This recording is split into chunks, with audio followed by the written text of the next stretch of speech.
GNT show is intended for mature audiences. Parental discretion is advised. Live long and prosper, bitches. Star Trek, The Final Frontier.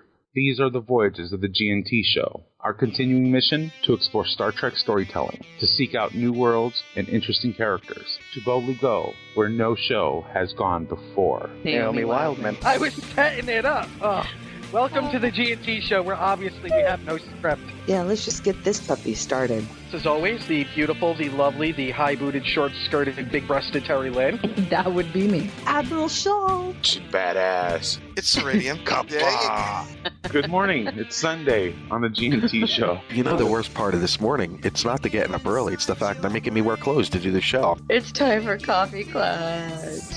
Strap on your helmets, boys and girls. It's gonna get rough. Oh, it's gonna be one of those mornings. Let me put on my seatbelt, my helmet with the little blinky light on top. For safety. When we decided we were going to do the GNT show, Man. one of the things we said was no standards. GNT show does not go on the air because we're ready. It goes on the air because it's 9 o'clock on Sunday morning. Mike could have snapped by then and killed us both. Pain sticks for Mike, evidently. We have our production meetings on the air. Well, it's the best way to get you to adhere to things. Yeah, you've now set an expectation. That's the thing about the GNT show is we set no expectations. I need more coffee. Wow, I'm trying to figure out whether or not I want to do general news or Star Trek news, and I figured This is out. Terry Fuck having it. a series of small It's news. strokes, actually. Well, it doesn't take long for this show to deteriorate, does it? Straight the fuck downhill. I don't always podcast, but when I do, I G&T. Good morning, everyone. Welcome to the GNT Show, episode 158. I'm Terry Lynn. Joel on True, bitches. Oh, look at that. See? Boom. Work starts Do you want me to start over again? No. As soon as we start the show, work starts emailing me. Isn't that wonderful? Good morning, everyone. Morning, Nick. Mike, what's with the braids and the beard with the beads hanging off of them? That's very, it's very, fuck, what's his name? I had it. Never mind. Hey. Hi, Mike. He lost it. Hi, Mike. Hi, kapla. Hip to be square, that's what I am. Very Hip to be- Mansonish. That's what I was trying to say. Very Mansonish. What? No. No. Oh, good morning, I just like making noise when I move my head. That's what she said. Oh, gosh. Thank you, Nick, for you slam dunked that Mike, one. you walked right into that You- one. I You are- did. Oh, that's great. Yes, George Garcia, Jespa. Coffee clutch time. So, gentlemen, what have you been up to this week? We've been in a coffee clash for the last 20 minutes I know. before we even started the show. I know. Terry has coffee. I do have coffee. I have coffee for the coffee clutch, which is excellent. I want to thank you guys again for covering for me last week. I have not had an opportunity to hear. Oh, don't thank us. Sensei Thank the Al. lovely Sensei Al. And I have not. And thank you, Sensei Al, for being here for us last week and for covering for me. I hear it was lovely, and I will listen to it because I understand you guys had a hidden message for me. So, but yeah, I had a great time. Birthday party was a blast. We had a hidden message for her? Mike said you did. I don't know how true it is. Mike, send me a private message because I don't remember it. Well, anyone that's heard the episode should remember. Is it something you slipped in after? No, I wouldn't do that to you. I'll do that this time, though. Don't do that. It's been so busy here that... He's had a busy week. You've been busy at work. Yeah. And Mike, you've been busy with Starfinder and all of your other projects. You've been on a writing fiend this week. Yeah, I'm entering the home stretch of my short story. Although it depends on what your definition of short is. Have you already exceeded 40,000 words? Well, it's 20 pages, so no. Oh, okay. So far, it's still sort of... See, I would consider that like a novella, like a 40,000 word novella. Yeah, and I'm not there yet. That's But I'm writing it on my phone. So I'm encountering all new challenges, and autocorrect is not my friend. Oh my goodness. And does it have that intuitive stuff too, where it guesstimates click on the right incorrectly? word? Yeah. Oh my god. So not the easiest way to write. It needs the story, although I'm really enjoying the story, and as I've been sharing it with Terry and a few other people as I go along, and I think it's a good story. However, I'm afraid to look at it once it's done and it's time to start editing. just because of the fact that you've written it on a phone. Yeah, and I've caught a few things here and there. Just like some of the things are just left field. It's just weird. How funny. But, yeah. Well, it is a pretty trippy story, and it's cute as hell. I just have to say, and I mean that in the nicest possible Thank way. you. So we'll see how it turns out. But speaking of Starfinder, episode 1 is pretty much ready. It's scored. I'm waiting on narration, which I should be getting later this week. Episode 2, except for one line, a song from Comedia, Beauregard, and scoring, it's in the it's all also pretty much done. I'm just waiting on one line, a song from Comedia, Beauregard, and then just adding all the other music. So the home stretch there. I think we'll be playing a trailer a little later in the show. So should be fun. That's cool. And I've been reading slowly, but slower than usual. But I've been reading. I have not. I've been a busy girl. Well, that's not true. I wrote. You've seen what I've written, so I was. After 7 years, I finally sat down and I opened up this file that I hadn't touched since then and realized, wow, I really need to give this some love. And so I sat down and started writing again for the first time in a long time. And poor Cushman, Zada, and Mike were the unwitting victims of my quote-unquote process. Poor. We had fun with it. It's a good story. I'm glad. And although we did have to, have that whole maths discussion. Yeah, the math discussion, which we finally ended up just throwing out, which actually ended up working better. Yeah, when in doubt, just who needs math? It.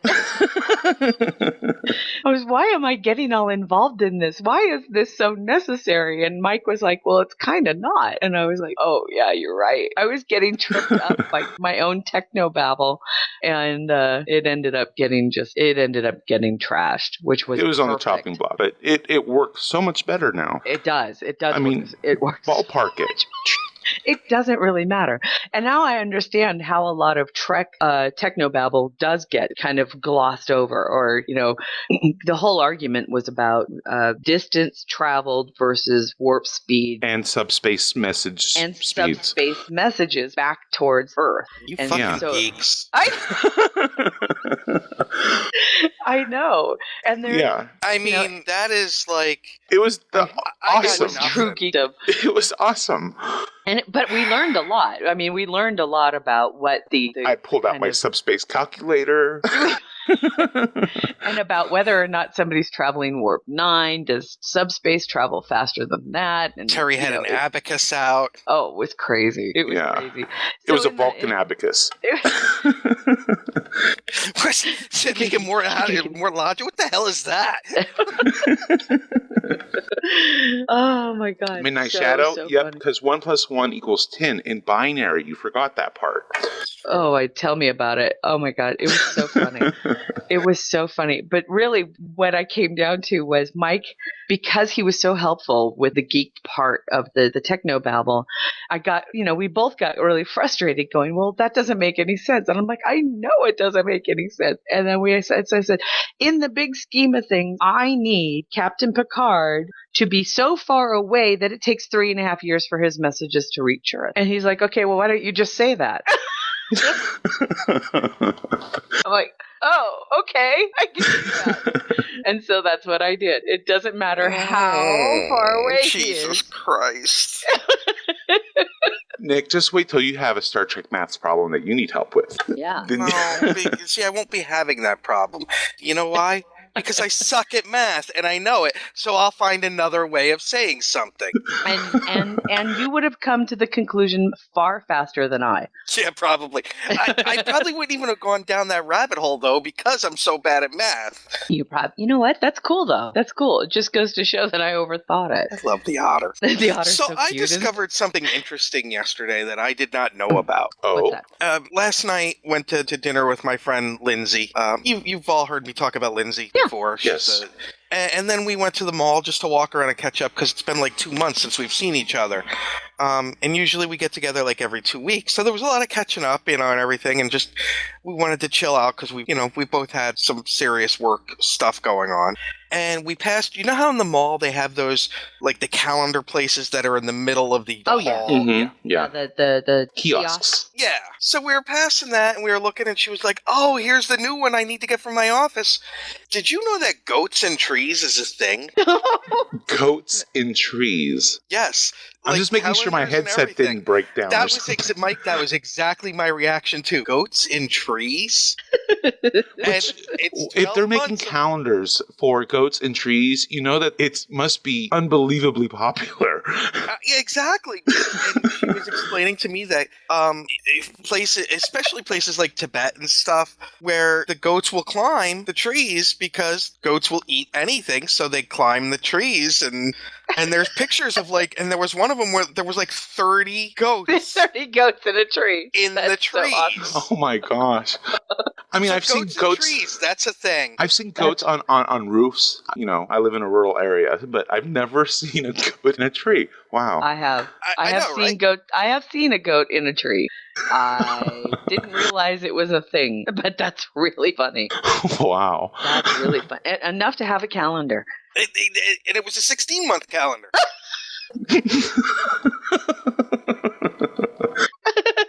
And there's proof in our chat room. Wow, that's awesome. Hilarious. Yeah, see? Boom. Oh, shit. There you go. There's like half a dozen of them in that tree. I know. Oh, too funny. And there's twice as many on the ground looking to climb into it. Oh my God. Please. Oh my God. Wow. It's a thing. Sunseal, that reaction is exactly, that's us. That's so funny. That is us. And for our listeners, we're seeing pictures of these goats in trees. They're very funny. Yeah, Google it. Google. That's really funny. I had no idea. Wow. I think I know what we're going to call this episode. Goats don't grow on trees. Wait a minute. Somewhere. Lightning and then, hey, barbecue. Somewhere there's when we were growing up, that whole money doesn't grow on trees. Midnight Shadow and I thought of it at the same point. Oh, too funny. So funny. I actually had to blow my nose. I'm sorry. But my other thing this week, I discovered Orphan Black. Oh, yeah. Holy crap, huh? I finished season 1 Friday night and yelled at the TV. I was like, no, you can't end it like that. So now I'm desperately awaiting the arrival of season 2. Oh, good. But I did start watching The Blacklist on Netflix. Oh. Terry, have you seen this show? I saw the first episode. Spader is just so goddamn good. I don't know. For some reason, it didn't connect with me. It just, I lost might go interest. back and give it another shot. I don't know. I lost interest in it about halfway through the first season last year. Really? Yeah. Just tell me, is he her father or what? That was my first thought too, was why he was so interested. I was like, wow, way to telegraph he's her dad. Is that what it turned out? I thought it was a whole Clarice vibe there. I don't know. Wait, because he was so interested in her and he knew so much about her.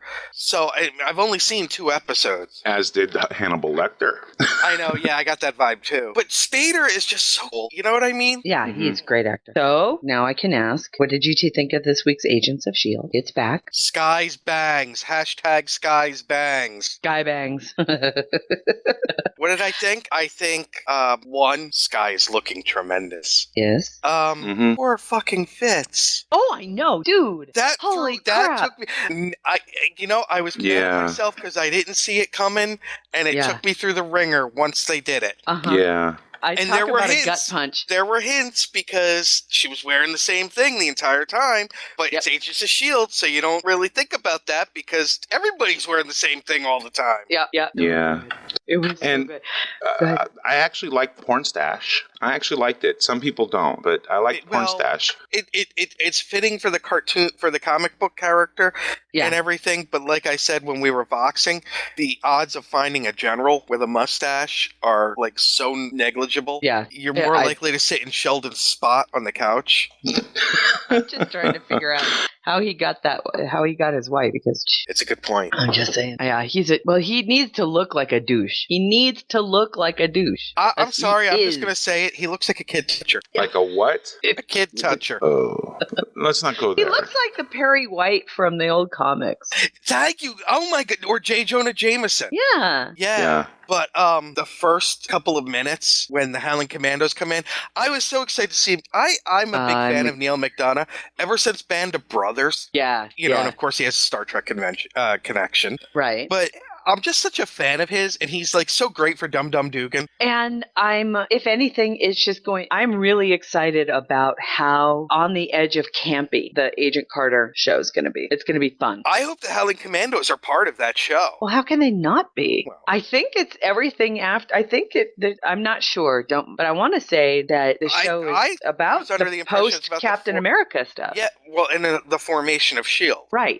So it's got to be the Howling Commandos plus, how they all created S.H.I.E.L.D. I hope. That'd be awesome. But yeah, that was just so cool. And then Carter's going to be awesome. She looks badass. Got to give her credit. She carries it well. Oh, she's cool. All right. Yeah.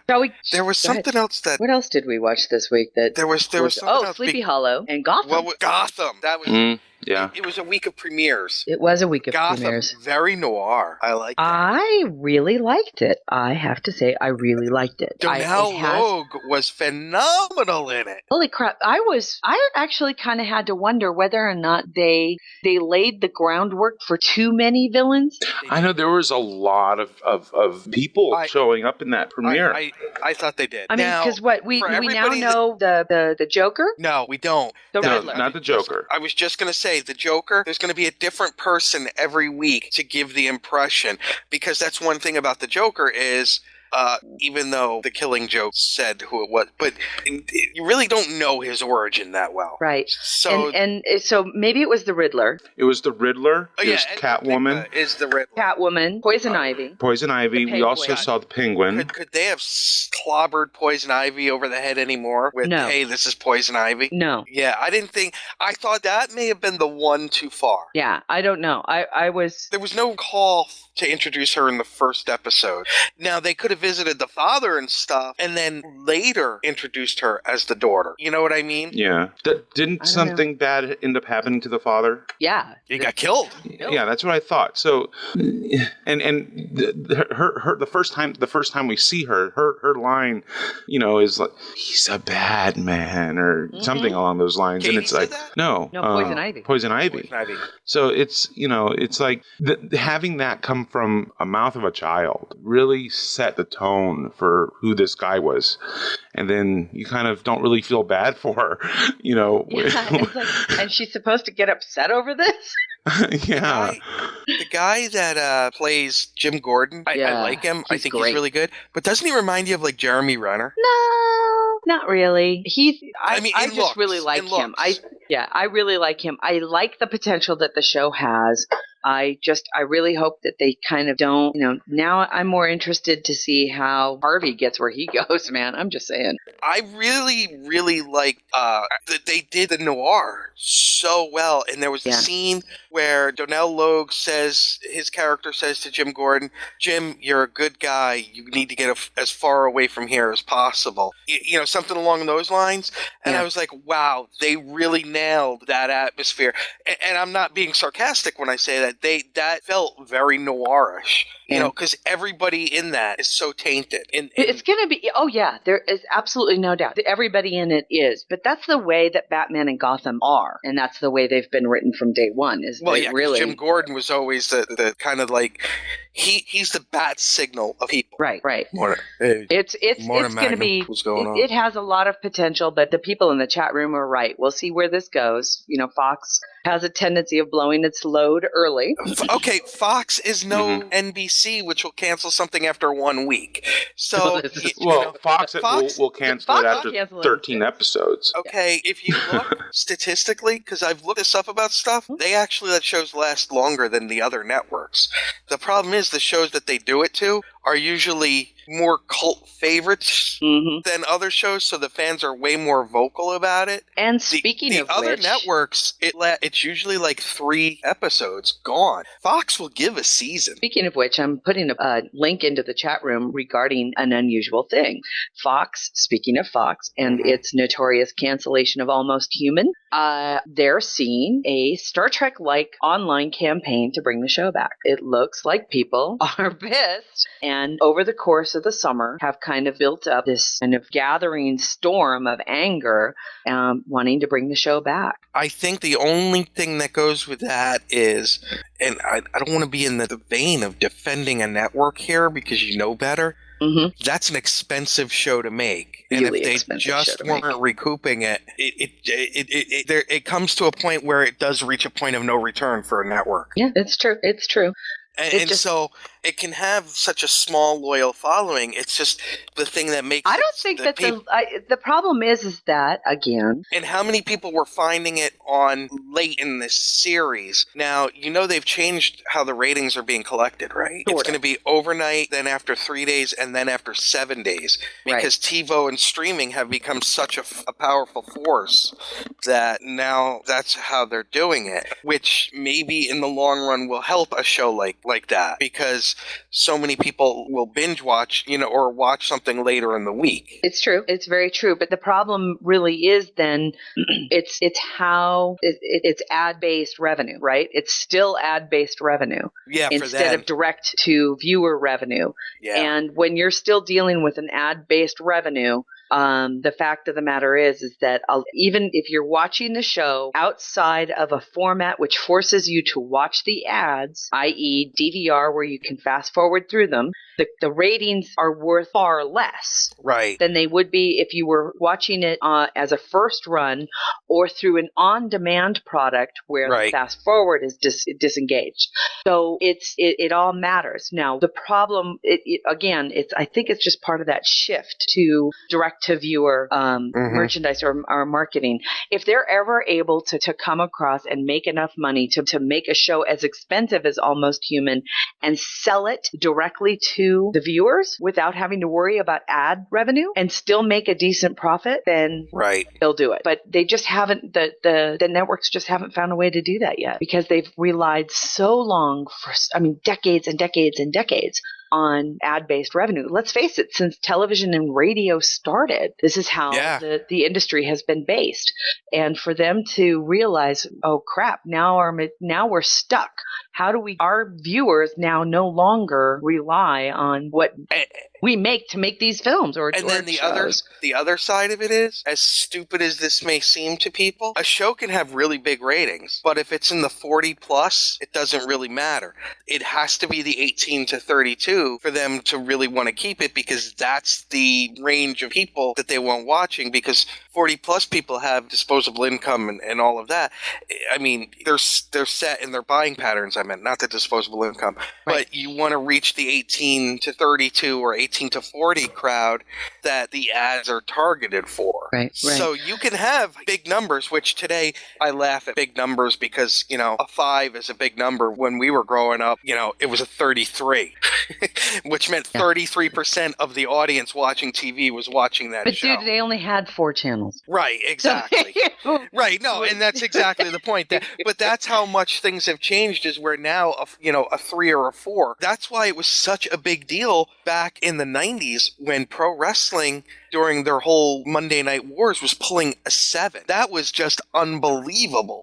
On a cable channel to be pulling a 7, that's huge numbers and huge ad rates. Which is why the competition that the networks are facing with regards to subscription-based television, and you need to include the premium channels for cable in that. So that's going to be Showtime, HBO, and Netflix, right? So Netflix not being a cable channel per se, but is their own, is direct to market. People subscribe to their channel. They get to access their individually produced, and they make their money directly from the producers who allow them to, not just show their material, but also for the people who subscribe for their shows or to view. Did any of you get a service survey from Netflix? No. I got a survey from Netflix about basically saying, did you get Netflix because of like Orange is the New Black and House of Cards?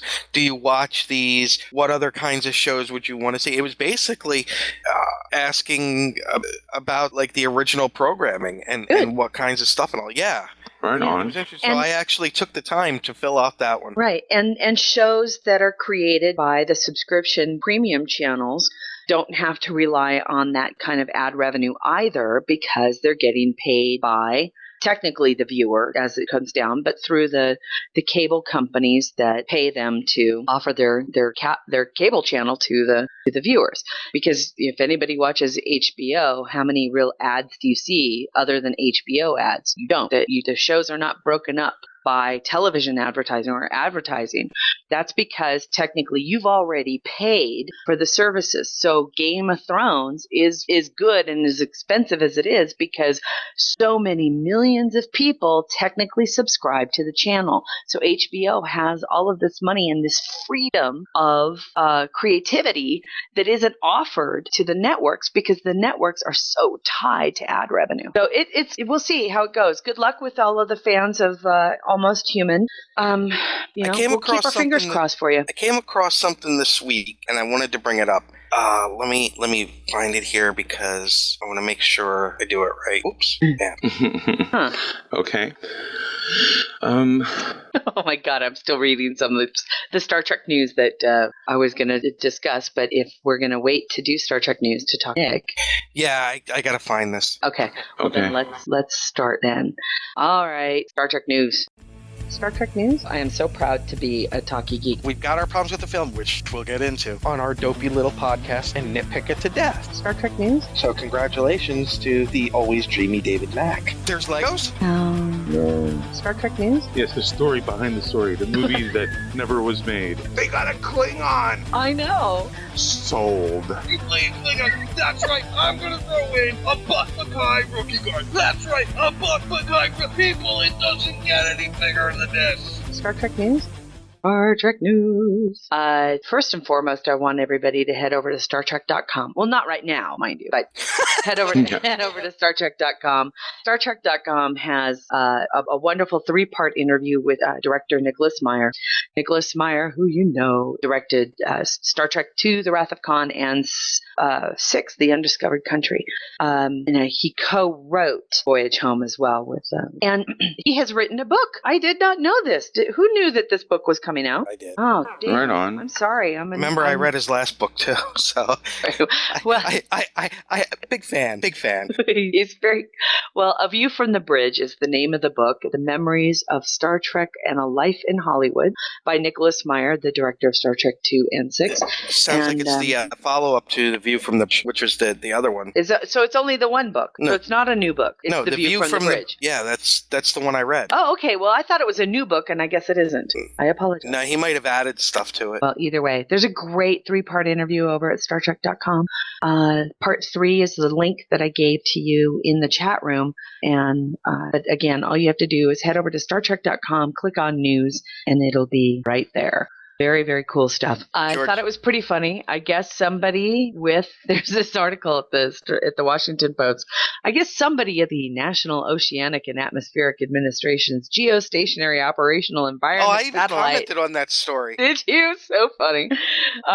Tried to use a team building exercise of going out to see Star Trek Into Darkness. And the IRS has not the IRS, the Inspector General. No, it's the Inspector. Well, you're right. No, they're not the same thing. No, they're not the same thing. It's the internal auditor for federal groups, right? Like the OIG. It's the OIG, right? The Office of the Inspector General. Okay, yeah, the OIG. I apologize. Pretty much slapped their hands and said, "No, you can't do that." I don't know why. Well, and one of the things... a team building exercise. Why does it matter? I guess my question is was it the fact that it was just the movie, right? It was just you can't really take everybody out to a movie. One of the things that they did say in the article was people had been working up to 40 hours a week extra with no pay because we're salaried. Right. Because I run into this. We don't. Right. I don't get overtime. Right. So we're exempt. Boss, the boss took them. I think it was lunch into the movies as a morale thing, and people were very happy. happy. And the OIG said, oh, no, you can't do that. It shouldn't be billed. Well, fine. And what I said in the chat room was, that's fine. Take out the 2 hours, 2.5 hours, whatever, and From then give whatever them the overtime 37 hours of overtime pay. Guess what comes out to be more cost effective and The better movie. for morale? You bet. I don't get that. I really don't. I want my federal employees to chill. Yeah, I mean, we don't need them going postal. Even not at like NOAA. when you're going in on a Saturday from half the day to do stuff and you're not getting paid for it, not saying anything. But it's true. If you're You know. exempt, you're exempt. And if one of those things is a team building exercise during a workday, then and it's only what the hell? I don't get it. Whatever, OIG, whatever. And how much money was spent for the OIG to investigate this? How many hours? And by the way, you saw why the OIG was investigating it, right? Who rat-finked? Somebody was a whistleblower and said, hey, they're doing this. You fucking Star Wars fans, go suck a dick.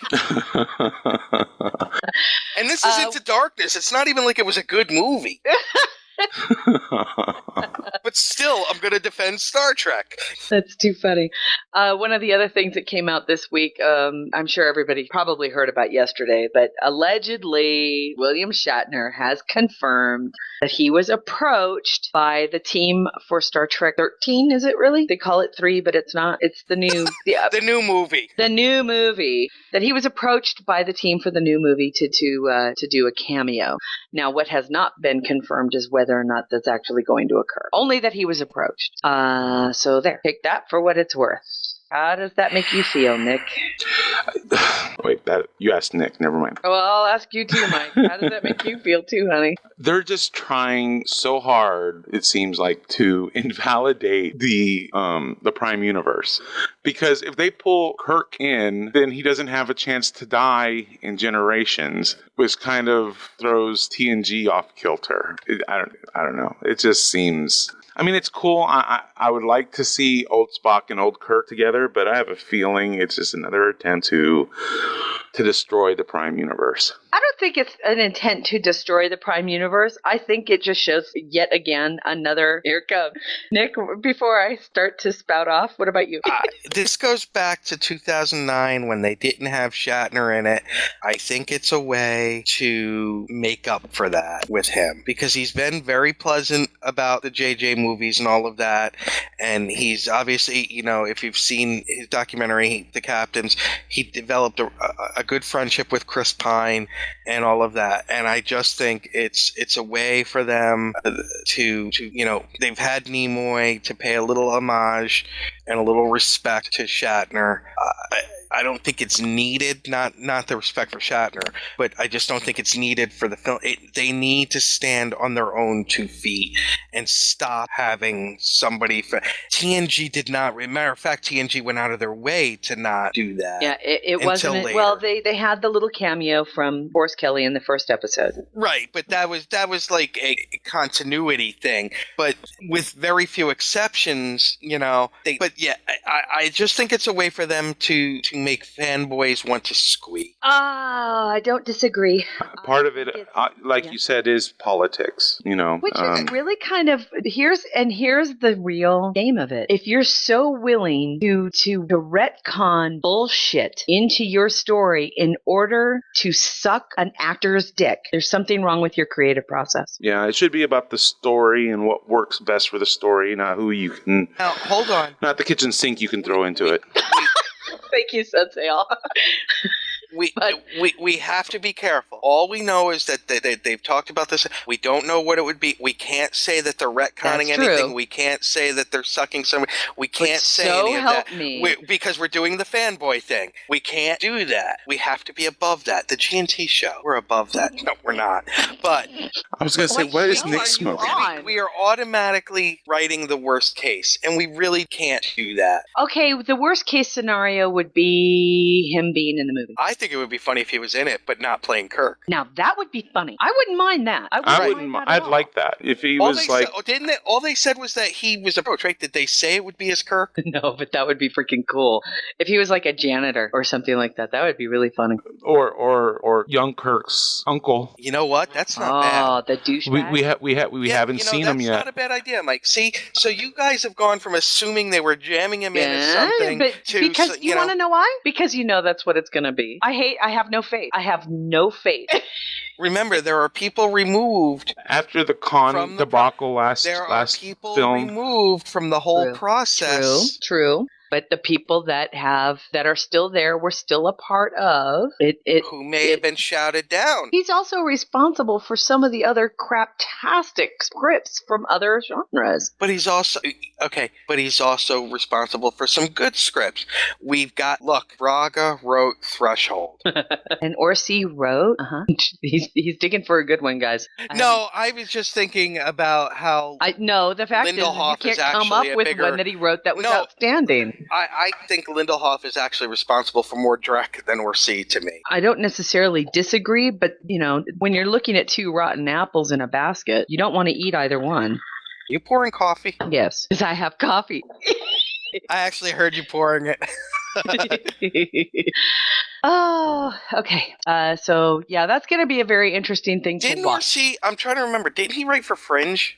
I think he was part of the production, the team. I don't know whether or not he was one of the writers. Well, at the time, all three of them were still writing together, weren't they? I do believe so. He was a producer, if I remember correctly. Yeah, and I think there's the difference is that Bad Robot is that production team, and whether or not they were really a part of the writers' room, I don't know. I'm sure that they got writing credits. You know what? I know he's written for Sleepy Hollow and Hawaii 5-0. Well, he's a producer on Sleepy Hollow, and Sleepy Hollow. Well, it's also as dumb as fuck, but it's fun. And he's written for Hawaii 5-0, if I remember. I'm trying to remember because there were some things that I was surprised. Drama. Hey, there are people we know that love that show. I'm pretty sure Dayton's one of them. But I'm sure Dayton will also admit it's dumb as fuck, but he watches it. And I know for a fact I watched Sleepy Hollow. Don't get me wrong. I know he wrote a Xena because it's so dumb, but it's so funny. Because there's times there isn't a time I'm watching Sleepy Hollow where I'm like, I watch it and I'm thinking this is popcorn. And you know me, I love popcorn, and Sleepy Hollow is great popcorn. Is it on Netflix? Because I've never seen it. It is a fucking blast. I hope it is. To be honest with you, I catch it on demand. So if I miss it in a night or something, I watch it the next day on demand. I haven't. But the season episode, the premiere for it this month was actually kind of fun. I love the cast. That's the other thing. I just love the cast, and it's just. I'm sorry, when you have Timothy Busfield as a naked Benjamin Franklin, all is right with the world. No, I can't say that makes anything right in my life. Oh my God! Dear it's so God! Funny. I laugh all the way through the show. I laugh all the way through the show because it is all I could say is take National Treasure and like Buffy the Vampire Slayer and put what them is together. H50? Midnight Shadow says he's written for Sleepy Hollow. Hawaii 5-0. Oh, Hawaii 5-0. Oh, okay. Hawaii 5-0. And they're fun and they're stupid and they can deal with time travel and supernatural and they can pull anything out of their ass to make anything work, and they don't have to think. It is a non-thinking show. So it's like the opposite of Orphan Black. Yes, I would have to say it's probably a very opposite of Orphan Black. You sit down, you are spoon-fed.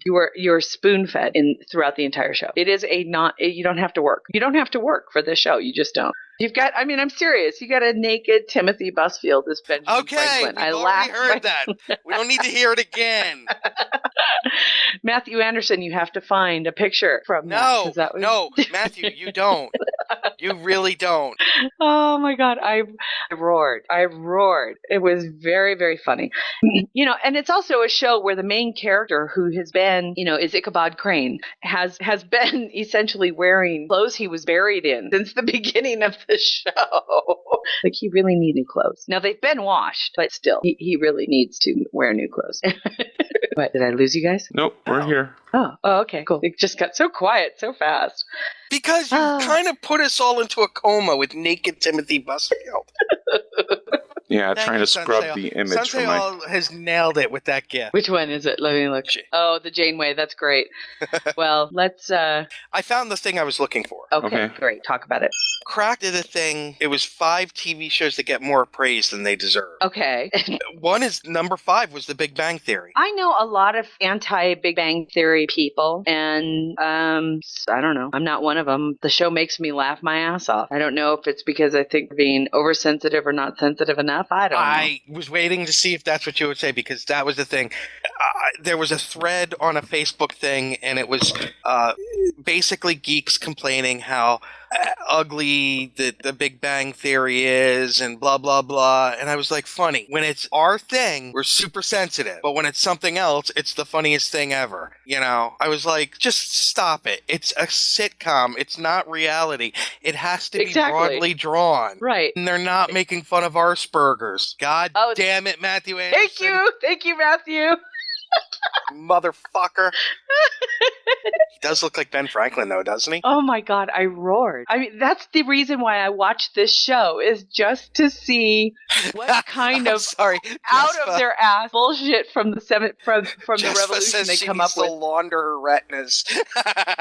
Oh my God, it makes me laugh. The show makes me laugh. It makes me laugh in the middle of, you're watching who's the guy from Fringe? Who's the older actor from Fringe? And he's wonderful. And he played the older doctor.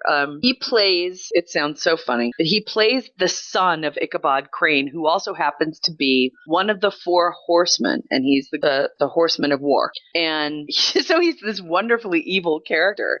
And again, it is so outrageously crazy that I have fun with it, because I know it's a supernatural show and they can do anything they want. And you can tell that these people are having the time of their lives with this show. They're having a good time.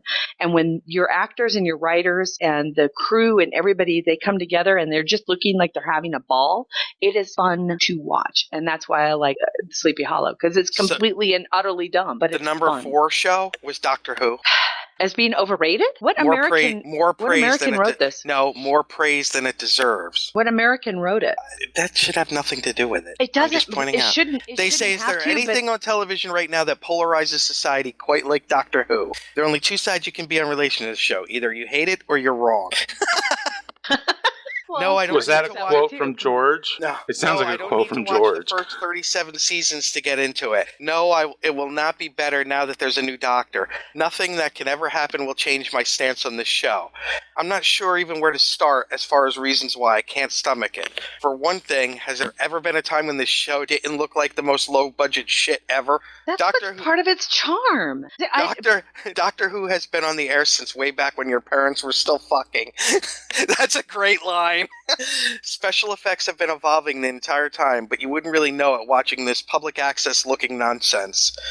I get that when it first premiered back in the 1800s or whenever the hell, having a phone booth for a spaceship and garbage cans for enemies made perfect sense. It's 2014 now, though. Update that shit. What a snob. Number 3 was true.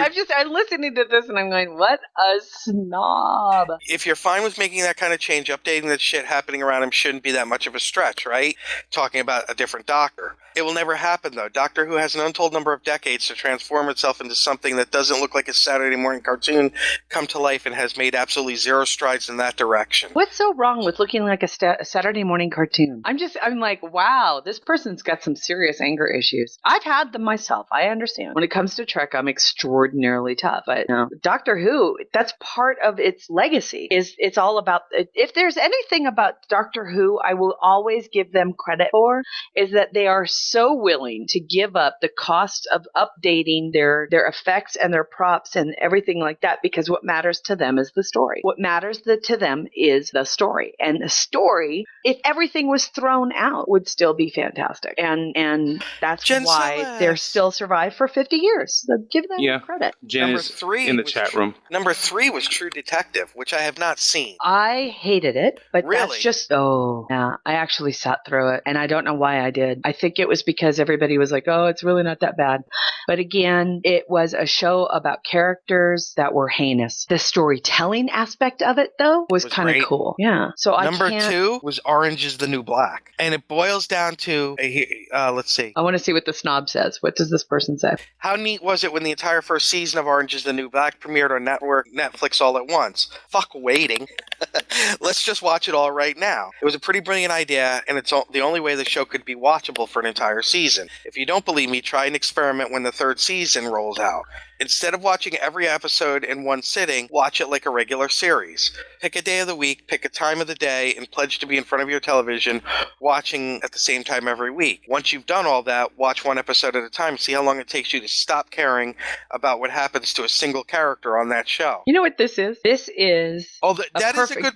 But no, this is a perfect example of a person who was retained by Cracked to write a column that was so controversial that it's nothing but clickbait. No, I will say Orange is the New Black does not hold up near as well if you don't watch it in a binge watch. I wouldn't know. I'm just the only way I watched it is binge watching, so so I'm you not see sure. what he's saying. You see what they're saying, right, Mike? I do. It really does need to be watched that way. Because it's I not wouldn't. episodic? It is episodic. It Here's is, the other but thing. And here's part of the article, which this is far from the first person I've heard say this. You know who I don't like? The lead actress on Orange is the New Black. I've watched every single episode of this show, including the first season twice, and for the life of me, I cannot be compelled to give a shit about anything relating to her, including her real name. And that is that's not a the personal first thing. Sure, I can understand that. I've heard many people say that the least favorite part of the show is the main character. And sometimes that's what happens, and that's what your danger is when you're dealing with an ensemble cast of so many, right? So many eccentric characters outside of your main character that your main character is boring and just becomes the straight man to everybody else. And Terry, you may enjoy the number one show that they said now remember, they're not saying they hate it. What they're saying is it gets more praise than it deserves. From their opinion, yeah. Yes, the number one is The Walking Dead. See, I can't even say that. The only reason I don't watch The Walking Dead is because I hate zombies. I'm not dissing its ability to tell a compelling story because apparently everybody loves it. So it's grabbing somebody. It's compelling characters, that's for sure. I enjoy it. Make the argument, and you can make a really good argument that really doesn't have compelling characters. They get stagnant for a long period of time. Do they really? I don't know, because I don't watch the show because it's got the aspects of shows I can't watch, right? It has the violence, the blood, it's got all of that. I can't watch that stuff. It's like the thing about it's not. I don't want to. If they could do it without that, I would probably watch it. There are aspects to it I just can't. I doubt that it has anything to do with the potency of the characters. He says, what am I missing? Zombies? Fuck zombies. There, I said it. Right here on Cracked, a site that wrote a book with zombie in the title. I would like to officially say fuck zombies. I will gladly include them alongside things like bacon and the non-recreational benefits of hemp on the huge list of topics people just shut the fuck up about any time now. Did Dayton write this? No. But the thing with The Walking Dead is, I love it. As you know, I love it. But you'll go the whole season where it takes a character to move an inch forward in characterization. But there's so much stuff that happens with just survival and stuff. Now they're getting better at it. The last season they had a new showrunner, and it did get better at it. But there's a companion knockdown drag out in the chat room, just so you know. Been pretty really? Funny to yeah. It's Are awesome. they going at it? Yeah, they are. It's pretty fun. I can't watch anymore. I can't watch anymore with Amy Pond gone. Oh, Selfies is getting ready to start. My next wife, Karen Gillian. Yeah, Jess, you heard that. You heard it. Go ahead, text me. Yes, Mike. Real quick, I want to send a shout out to Jen. She's joined us in our chat room. She released a new update yesterday, and I have to say it's freaking amazing. She released She released a 1-minute clip of "Love is a Battlefield." I do have a crush. But she released a 1-minute clip of "Love is a Battlefield." Totally nailed it. Congrats, my dear. We're very excited for you. So it'll be in show notes. Now that we've talked about his Cracked thing, we're going to slip real back. I just thought it was really good. It's cool. It is. I want to finish up with the Star Trek news too. The TrekNews.net just posted for all of you who just bought an iPhone 6 and 6 Plus, you can now get Elcar's wallpaper for it. Very cool. It actually makes the phone look awesome. The AV. Okay. I thought this was kind of interesting. The AV Club, which everybody knows is the sister club to the Onion. Terry. Yes. Everybody doesn't know that. Oh, well, now they do. Now they do. Which everybody should know. The AV Club is the sister. I honestly didn't know. Oh, okay. The AV Club just posted a kind of like a beginner's guide to the Star Trek the Star Trek franchise. Oh, nice. Which I thought was adorable. It's actually kind of good. So if anybody wants to know, if you have friends who are like, I give them the link to this because it's actually pretty spot on, actually. So they go through each one of the series and the movies. It's a very good primer on the whole thing, even the JJ films. Very interesting. You can get it at the AV. For those who are listening who can't access our show notes, it's avclub.com. They are the sister organization to The Onion, but the AV Club is like an entertainment website. So their stuff is real. That's the best way of saying it. It's not. Yeah, it's not satire. It's not satire. Although they do some satirical stuff, it's much more clear. When they're being snarky. That's kind of it. Got this right. Okay. All right. Did everybody see that Don Kiefer passed away in September? Don Kiefer was a guest star in the original series. Oh, yeah. Passed away on September 7th at the age of 98. And it's like, holy crap. That talk about a long life. He was in the show Assignment Earth. So our condolences to his family and friends. That's pretty damn amazing. I guess he had 3 kids and 2 grandchildren. But our love and thanks to his family and friends for participating. And then I got my Loot Crate. Did you hear this? Did you hear my? I heard. Oh, my Loot Crate. What one was it? It was the sci-fi one. And I'm going to put the link into the Loot Crate link in there. But going hand in hand with the announcement on StarTrek.com that the sci-fi mystery vinyl figures are coming out. You know, Funko? Yeah. Okay. Love their stuff. They're so cute. They have put together 12 little, they're like 2-inch vinyl figures, and they're cartoonish. So they're really, really adorable.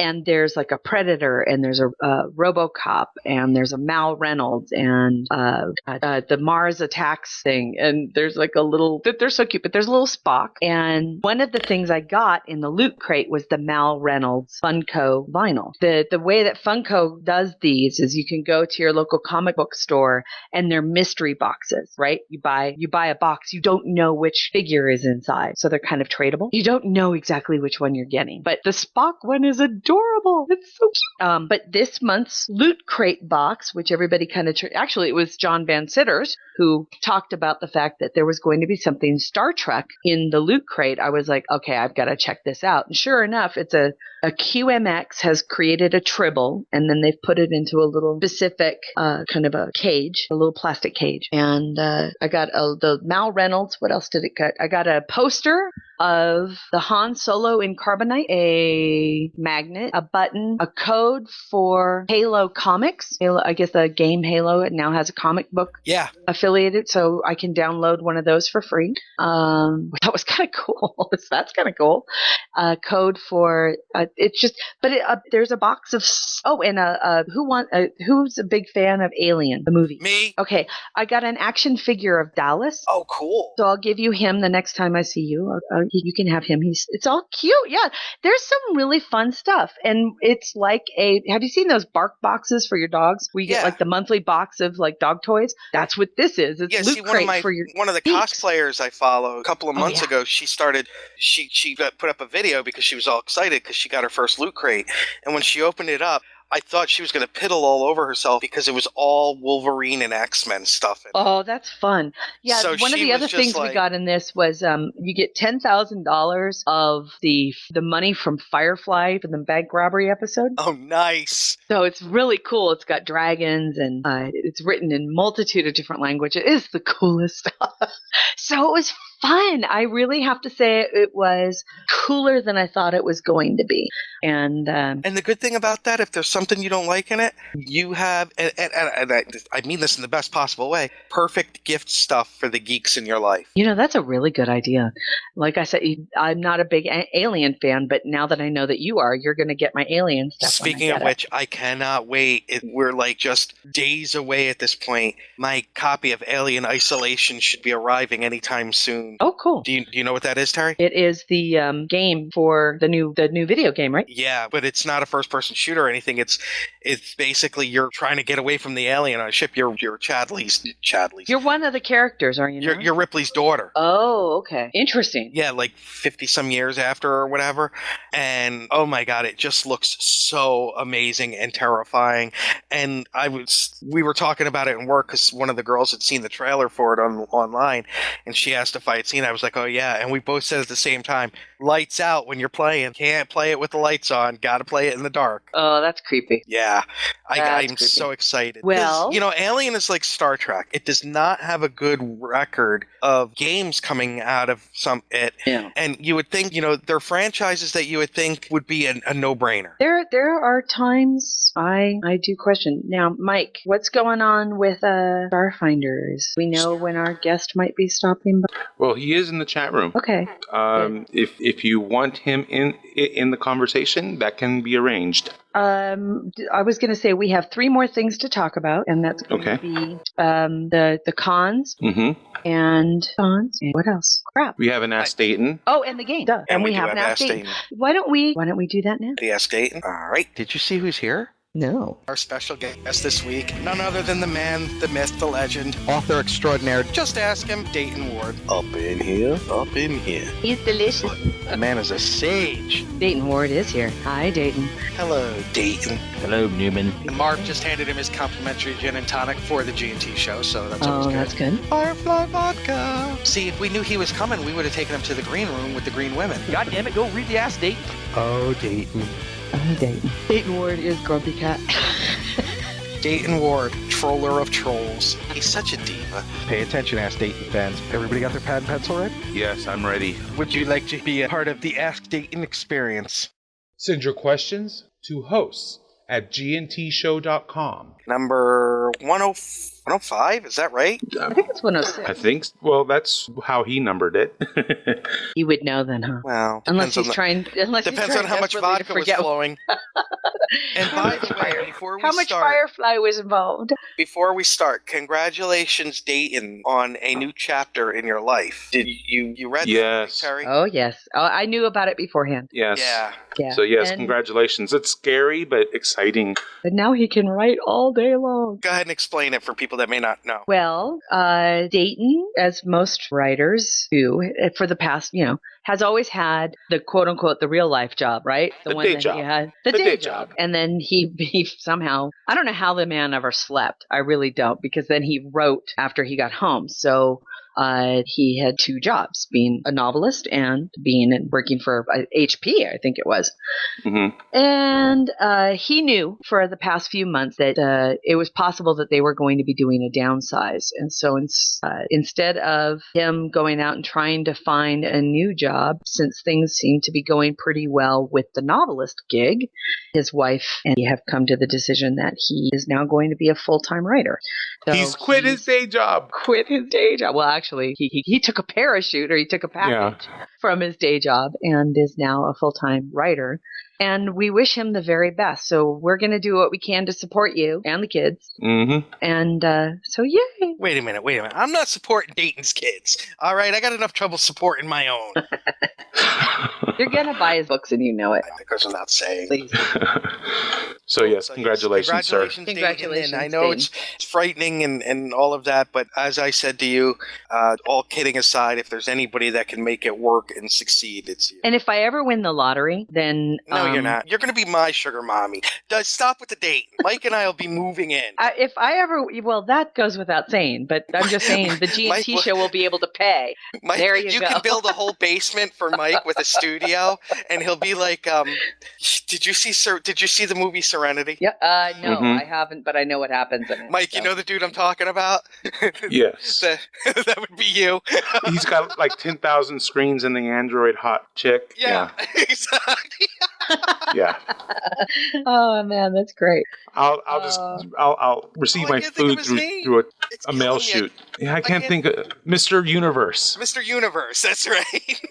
Terry, he was like this guy, like he was connected into everything with his computers. Oh my god, it's so funny. So, why? Yeah, I know. I'm like. I don't think they're photoshopped, Terry. I think that they're flopped under. No, I really don't think so. Do you? I think somebody didn't I don't know. They look photoshopped out. Okay. All right, ask Dayton. Dear Dayton, when you, Kevin, and Dave were writing the Vanguard series, it seemed that it would be the last time we would be seeing many of the characters aboard the Endeavour and the Sagittarius. Many people died throughout Vanguard as a result of it. Now, with Seekers picking up where Vanguard left off, I wonder if there are any characters you could have saved for use in Seekers. Thanks. What a great question. Dayton's reply. Oh, I know. Why the hell are we talking about Vanguard? Don't we know we're not supposed to be talking about Vanguard? What's the first rule of Vanguard, kids? You don't That's talk right. about Vanguard. Say it with me. You don't do talk not about Vanguard. Admiral Nagora is going to be pissed at us when he finds out we've been talking about Vanguard. You know that, right? Fuck it. Let's talk about Vanguard. Yay! For those of you who aren't dialed into the finer points of Star Trek novel geekery, Vanguard, as created by Edo Marco Palmieri and author David Mack, is a series of books that served as a literary spin-off of the original television series. No, not David Mack, the kabuki artist, but hey, he really, really loves it when you make that joke because he's never, ever heard of it, like ever, at least not in the last 5 minutes or so. Poor Dave. Anyway, I sent Dave a bunny picture the other day of a baby bunny. I saw it. It was very cute. Anyway, Vanguard was set aboard the space station in a hotly contested area of space called the Taurus Reach. After Dave set events into motion with the series' first book, Harbinger, Kevin Dillmore and I were invited aboard to help continue the story. Over the course of 7 novels and a handful of novellas, the series' cast of characters, and holy shit, there were a lot of them, dug up all sorts of trouble and generally pissed off some very powerful aliens who didn't much like being dug up and pissed off. It's a good summary. We're not supposed to be talking about Vanguard. Oh, that's right. Okay. As the story unfolded over these novels and novellas, several characters met tragic ends, and a couple got what they fucking had coming to them. At the time, those of us writing Vanguard stories didn't think much of this, and we were marching to the end game we more or less had plotted all along. I say more or less because while we were sort of blueprint Dave set up at the beginning, we ended up adding a lot of new ideas and whatnot. Really, Dayton. He did it on purpose. You know that, right? Talk about a fucking brick wall in the middle of a sentence for me. He just hates that word. It's not Whatnot. as each new book was developed, because sometimes new shit comes along that you like better than the other shit. That's why. Then, once Vanguard was over and done, wrapped and topped with a pretty little bow with us thinking we would move on to other things, we got the bright idea to take some of the leftover toys back out of the box and see if we couldn't come up with some new game to play. The results of this freestyle caffeine and alcohol-driven brainstorming is a little something we like to call Star Trek Seekers. So, now that we have our new little corner of Star Trek sandbox in which to cavort, see, cavort makes up for whatnot, do we wish we hadn't been quite so bloodthirsty with the Vanguard books and perhaps spared some of our favorite characters who didn't make it to the end of that series? Speaking only for myself? Nope. We did what we wanted to do with Star Trek Vanguard, craft a sweeping tale with a defined beginning, middle, and ending, and once we were done, we wanted to place it in a proverbial shelf and be able to point to it and say, yeah, we did that and we're damn proud of it. Yeah. The characters who died and those who survived and yet still paid heavy personal costs did so in service of the story we wanted to tell. I won't speak for Dave or Kevin or Marco or Margaret Clark, but while I think we could have done this or that thing better, I have no regrets with how it all ended up. As far as I'm concerned, the stories of Vanguard core cast have been told within the fictional construct of the Star Trek universe. Reward and penance for what happened over the course of those novels and novellas is to be consigned to obscurity, footnotes to a history about which few people will ever know the complete truth. Out here in the real world, while I certainly could come up with ideas for new stories for each of those characters, I have no immediate desire to do so. I know Dave and Kevin feel the same way, and we've all agreed to leave those characters be, while pledging to leave the basketball-sized stink eyes or anyone else who dares to give it a go. Our self-imposed compromise for this is the crew of the Endeavour and the Sagittarius, who really were only supporting players in the Vanguard saga, and who get to take center stage as Seekers. Any stories we choose to tell which might pull on a dangling Vanguard plot thread can, we believe, be handled by the characters from those ships, so that's the way it's going to be, at least so long as we have anything to say about it. Okay, we're done here. No more talking about Vanguard, because well, I don't know about you. I sure shit don't want Admiral Nagore coming to punch me in the junk. Because he would. Nagora He would, totally too. would. Thank you, Dayton. That was awesome, though. I mean, I wondered about that because there are certain times, I wonder if there's ever a time they've ever regretted killing a character off, regardless of the genre. Well, here's a question real quick to pose to us. Who would you have wanted to see come back for Seekers? I know who I'd want to see come back for Seekers, and I would want to see Ming. I wouldn't, because the arc of his character... Yes, his arc was certainly finished, but I just love that character so much. I would have wanted to see him. Nasir? Who's Nasir again? He was the captain of the Sagittarius. Oh, the first captain? Loved him. Okay. I'd want him. Although, again, there being a reader of Vanguard and what Dayton just said, and there really wasn't a death that didn't serve a great purpose to the story. And who would I want to see come back? I don't know. They all had such poignant and not even that, just really meaningful to the story kind of deaths. And they really did want to put, and they kind of had to put Terrell in the lead of the Sagittarius. So but I really love Nasir. I think they just found him a way to promote him and to get him off. I'm just saying. He was a character that I could see that they probably could have found a way to save him. Nick, what about you? Anna. Yeah. Yeah. I can understand that too. Wouldn't that have been? Yeah. Oh, wouldn't that have been messed up? And that you know what? That totally could have been done. Mm-hmm. Wow. All right. I didn't even have to think about it. Now here's a question for you, because I know that you've both written as well. Is there a character that you killed off that you kind of wonder, I could have, maybe I shouldn't have done that? I wish I hadn't killed off Nick so quickly. So quickly. So you would have saved his death for another time. Oh, I would have drawn it out a little bit more. Oh, okay. I'm still getting grief from Will for killing off my Brian Shaughnessy character. I still get grief from him. It's funny, in the Star Trek I've sketched out, Kronos has destroyed the entire Empire. And this is why. Sorry for it. This is why I want to prolong his agony. Not even sorry for it. Not even sorry for it. Well, Brian died for a reason. Oh, Kronos would die for a reason. Sometimes you gotta take out the trash. Oh. Ba-dum-bum. Shall we just start right off the bat with a Las Vegas update? Are we still talking Vegas, right? We are. Talking about Vegas. Yes. You're coming to Vegas, right? Star Trek Las Vegas may take place every August, but on this show... This is where we hang out the rest of the year. Exactly. The crew has been fatigued now from so many months in space, and they need to take a break. The landing party has been down to check out the terrain while the crew gets ready to play. They say there's only plant life living on this lovely rock, but a rodent appears wearing a vest. Well, let's say real quick, the update on the Star Trek convention, the Las Vegas one. There's not a lot to update for. As you can imagine, we're still pretty much a year away. There has been no additional guests per se that have been announced other than William Shatner. However, they have already confirmed that John Putman, Dr. Putman, who is the professor of history at San Diego State University, will be providing a panel on the 20th anniversary of Star Trek Voyager. Holy fuck, it's 20 years? You believe it? Oh my god. I know.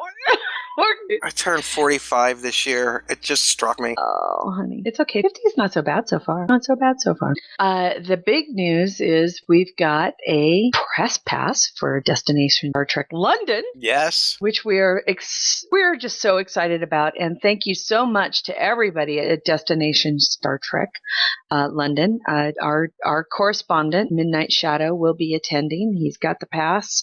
I'm sending him. We have to find a way to get him a microphone now if we have a week to do it. And holy crap, boy, did this thing really kind of explode at the last minute. Lots of stuff going on. The number of guests is just amazing.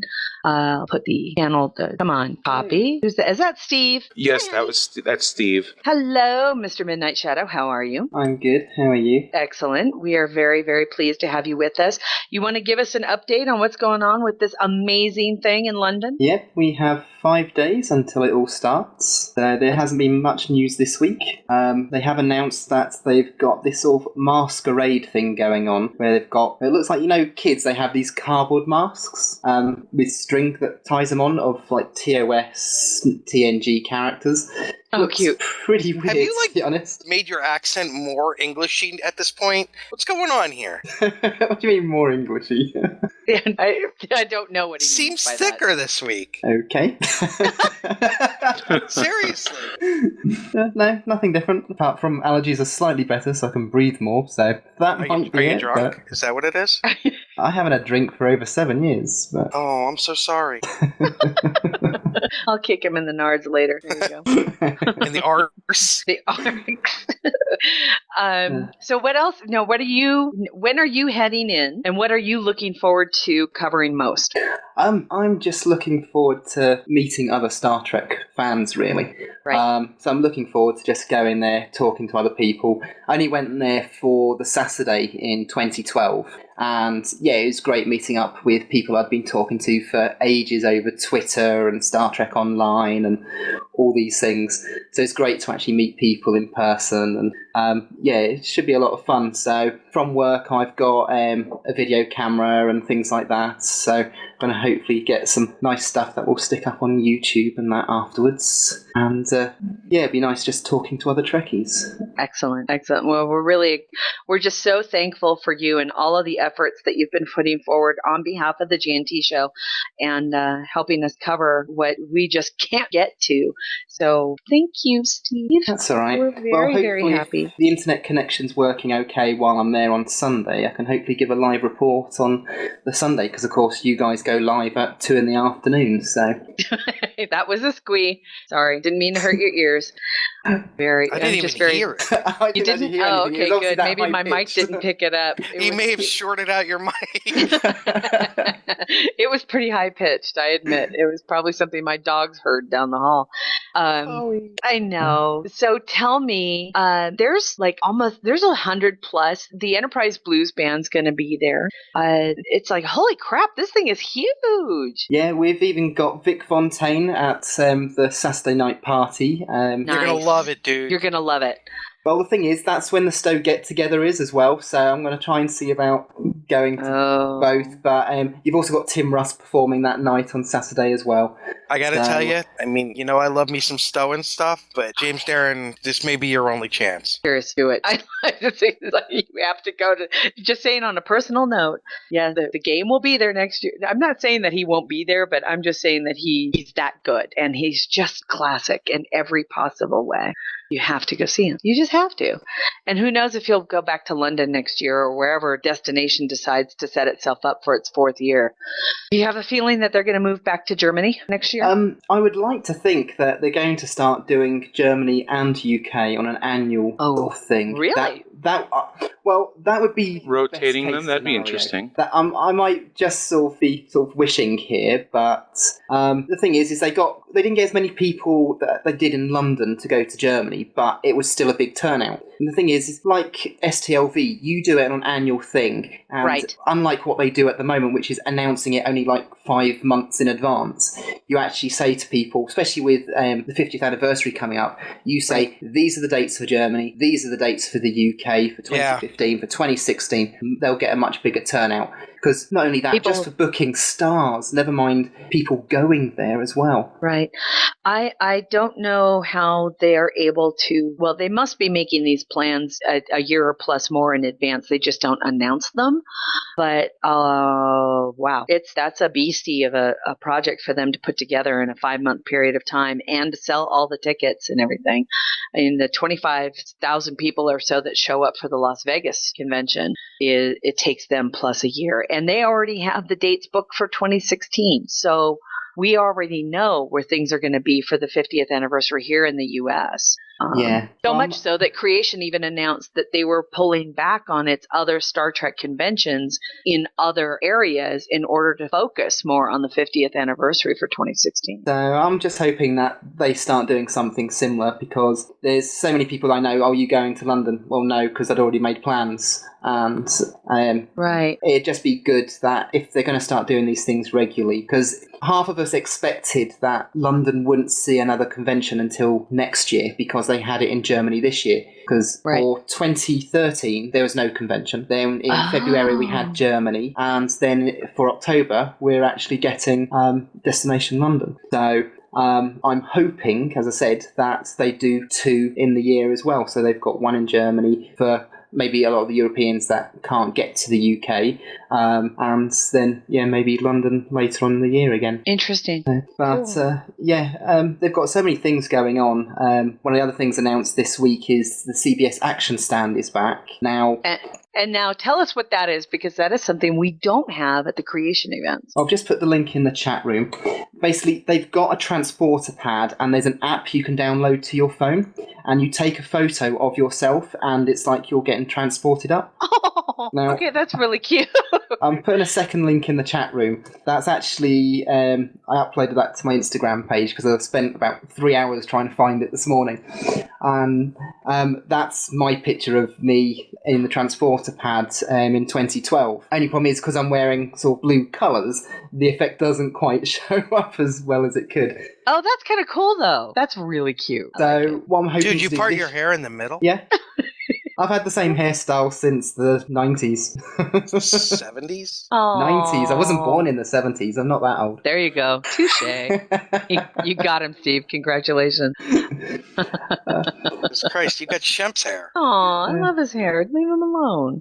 So, but what I'm planning to do this year is, because I'm going to be taking part, hopefully, because I'm hoping to take part into the Guinness World Record attempt, that I'm hoping to do it in my Scotty. It's a sham. Don't even start. What's this? The world record attempt? It's a sham. No, they just did it a different way. We decided that we weren't going to play anymore because it all was just, we were far too creative, apparently. Evidently. I think the Americans realized the Americans were just like, what do you mean I can't come in my actual costume or my Star Trek Online? What? Oh, why can't you. I be this? Fuck you. Why and can't your I be Deep Nazi Space Nine? rules. It's a character. It was in the series. Those ladies this year that were the Deep Space Nine and your the communism. wormhole. I'm just saying. Yeah, those were awesome costumes. I loved that one. Yeah. Apparently, we were just far too creative for the Guinness Book of World Records. We were like, okay, whatever, fuck it. Not like the British. But I thought what I might do is, as I'm in my Scotty costume, is to go get my photo taken in the transporter pad in that costume. Yeah. So that's my plan for this year. Sorry? Do you have a scan? I don't have a scan, no. I still haven't actually received my costume. I actually contacted Cosplay Sky because I was away on business. So I actually ordered it too late according to estimated delivery time. So I ordered them saying, I've recently ordered my costume and I know it was late, I was away on business, but I really need it for the beginning of October because I want it for Destination Star Trek. Is there anything you can do? And they go, we'll speed up processing for you. So I got an email the early hours of the morning saying it's being shipped. So thank you. That is congratulations! Yay, great customer service. You guys did it. Yeah, but no, That's they were great. I emailed them and sort of I got a response within several hours, and I replied back saying thank you ever so much. And they go, yeah, don't worry all about it. We've got it in hand, sort of thing. It was fantastic service. It really was. It's the first time I've used them. And, that's great. So yeah, I've just got to wait a couple of days for it to arrive. So yeah, I'm really chuffed. Oh, I love that word. It's so cute when they say that. But yeah, one of the other things that Destination Star Trek have announced is that they're doing a screening of Civilizations Beyond Earth. So that's probably going to be in their gaming zone. And it's the only public so it's the only public outing they're doing before its release on October 24th, and people will get a chance to get sort of hands-on with the game. So, Interesting. So is it an RTS? It's a strategy game. Yeah. Okay. So it's that's all they've said. I don't really know that much about it, to be honest. So if it's Civilizations, like any other, yeah, it's a Sid Meier game, so it's cool. Probably based on Civilization, but on a galactic scale, which sounds awesome. That's cool. Alan would probably play that. That's cool. He likes. Me too. Is he still playing Diplomacy? He does. He does still play Diplomacy. He's been playing Diplomacy since it was, a shelf book, a bookshelf game. You know what I mean?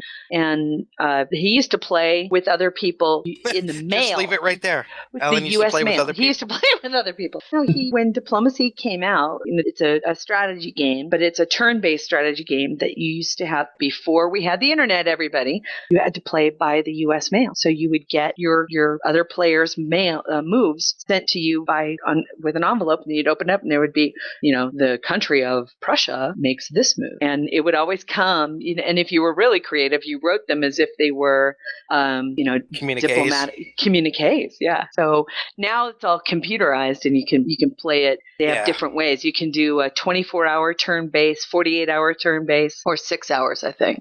But most of the games are done within a matter of a couple of weeks. But Alan loves it. He loves Diplomacy. But I would think that he would probably really appreciate an RTS. Wouldn't a Star Trek Diplomacy be awesome? It would be really great.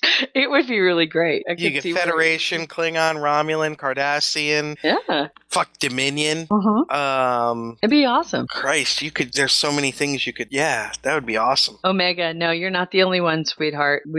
I had pen pals when we actually wrote letters to each other. I had one in the Philippines and one in Mexico. Oh yeah, Omega. I spent more time when I was stationed in Korea.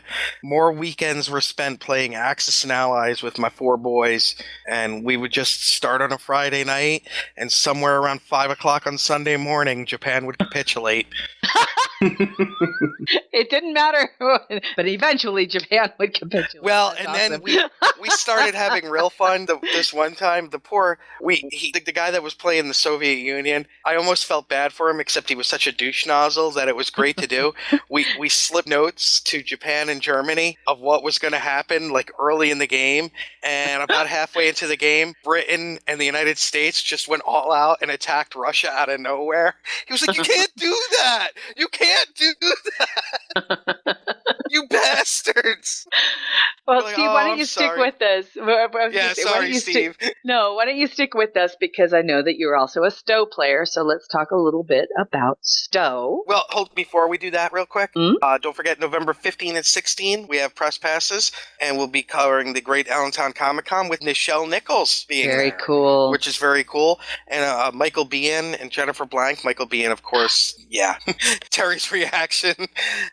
Probably best known among the geek community as Hicks from Aliens, although he's been in he was also in Terminator. Now that I'm thinking about it, you just know who he is.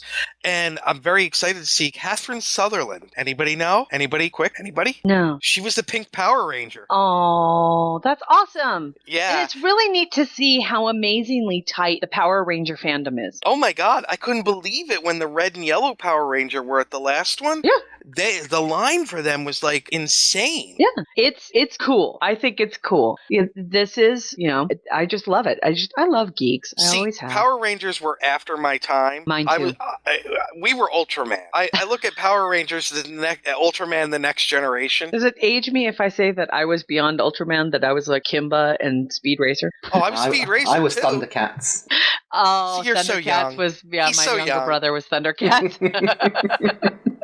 I think I was just on the outside cusp of He-Man. Yeah, there was He-Man just before Although Thundercats. I do remember, and this is so hilarious. In high school, I was on the soccer team, and we were going on an away game, and we were on the bus, and 2 of the players got in an argument that escalated to physical violence over whether or not He-Man could kick Hong Kong Phooey's ass. Yeah, let that sink in. Oh my God. You don't even want to know how they got. Because I'm like, somebody says we're not born geeks, they're lying. Oh, Shogun they're Warriors, just lying. We are born geeks. We just are. Oh, my God, the that's banana too funny. splits. 1 banana, 2 banana, 3 banana, 4. Oh, yeah. There's Michael B. and Terry. Na, na, Looking all na, studly. na, Na na, la na, la na, la na, la na, la la na, la na, la na, la. There was Lidsville. Lidsville. Oh, the whole fucking Sid and Marty Krofft LSD dropping for kids. All right, now we need to talk about Stoke. I want to play Star Trek Online. Engineering here. Warp engines are online. Course laid in, Captain. Engage. Your ship. Warning. Ship is under attack. Your crew. Move out. Your destiny.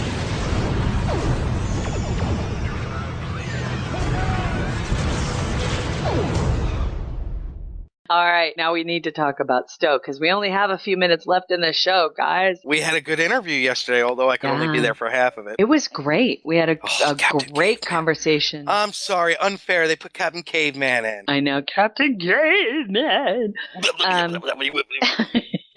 That we had a wonderful supplemental log with Al Rivera, the lead designer for Star Trek Online yesterday. Or as I like to call him, Al Rivera. Al Rivera. The supplemental log has already been posted. So if you guys want to take a listen, it's a great conversation. And what I thought was sweet is one of our listeners already posted on the Facebook page that within the first 12 minutes of the interview, they're already stoked about some of the stuff that's coming out. Cool. In Delta Rising.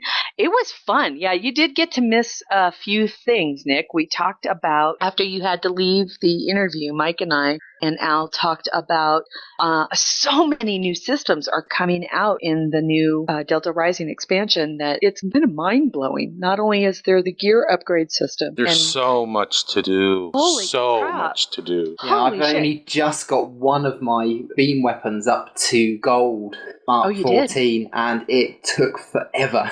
And that's on the Tribble side? Yeah. It's just like, well, and that's kind of what I like. We talked too is that there's a reason why crafting is supposed to take so long, and that isn't. It's because they don't want everybody to do it. It's not supposed to be easy, folks. Well, that's the thing. People for a very long time were saying, "Oh, I don't like Stowe. It's too easy. It's all over too quick." But the moment they bring in something that takes some time, they're sort of like, "Oh, this is far too long. Can't we just have it now?" I got a question. Really? For those of us that may detest crafting, will you when you made my Aegis set, will you still be able to do something like that for me? Yes. And that's the beauty of it, is when a crafter is able to trade, and absolutely all of these things they're not account bound or they're not character bound. Because that's one thing that does annoy me about the boxes in the reputation system. When you do the mission, and you get like the 2 boxes when you do the hourly and the daily. You know what I'm talking about? That it's bound to that character. Here's the really cool thing that I think a lot of people who have been whining about how easy Star Trek Online is now you get to put your money where your money where your mouth is, and that is if you've been bitching about Star Trek being too easy, the good news is that there are now very distinct rewards for crafting high level gear, meaning gold gear. It's better than ultra rare. We're talking epic gear. Will be associated with a new level for the PvE queues. So now we have elite and basic, right? We have elite, and we have normal, we have advanced, basic, and we have advanced elite. and elite. They are now adding what's it called, Michael? What did he call it? Well, I should correct you and say that it's not really crafting. It's the weapon upgrade system is how you get the epic gear, but the reward for the elite PvE queues is this pack or this upgrade pack that you can use on your. It's like one of the the modifiers. It's like an extra that allows you a better chance at getting the epic gear. And that's the upgrade. It gives you a better chance at getting a critical success in your upgrade of your gear, correct? Yes. Okay. The good news is, though, is that how it's, Nick, you're going to laugh, but the new elite of all of the they're upgrading all of the PvE. So all of the new, what we are calling elite now, is going to be advanced. Those will be and they're making these things really fucking hard. Yeah, I know. I actually read that, Terry. Yeah. Actually, the current elite is not equal to the advanced. The advanced is actually harder. Omega Walpole says, after Delta Rising release, there are going to be no more Tier 5 ships released. Al goes into great detail, though, if you listen, about Tier 5U versus Tier 6.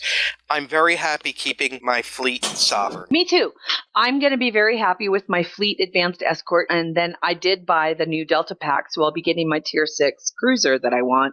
But and then we talked about the new bridge officers that are coming out, and the fact that the new bridge officers will have these unique skills that will be very well used when you use them in conjunction with, say, the intelligence ships. The intelligence bridge officers will have skills that really work well with those ships, and that in the future we'll start to see bridge officers that have unique skills that kind of go hand in hand with a new specialization for your captains as well. I think this is the way it's going in a direction I really like. And I think that PvP players will appreciate the fact that we're getting some diversity in skill sets now that will place people in different skill modifiers that allow them to Sunsail is yelling at us. Yes. Why? What about the exclusive leak? Yes, there was an exclusive bit of information that he passed on to us during the interview. I'm not going to repeat it.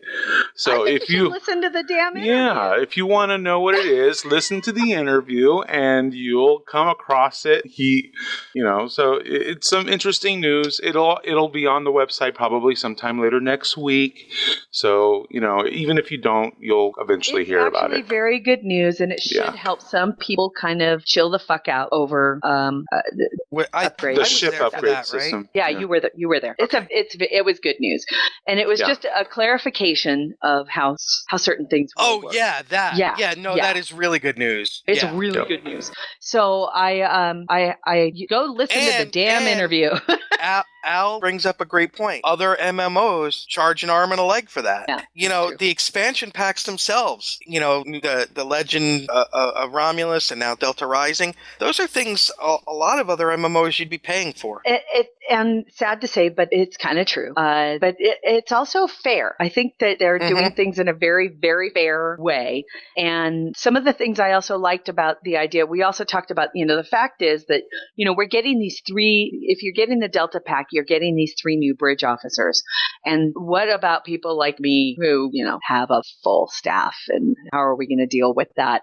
But there's some unique ideas that they're kind of tossing around with regard to ship rosters, bridge officer rosters. And I just like the idea of kind of getting into a more specialized idea. I like every other MMO I play a very, kind of unique. It's one of like 12 different styles of play styles.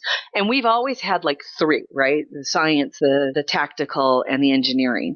And it's nice to see that within those 3 aspects now we're going to be able to kind of fine tune our character's play style.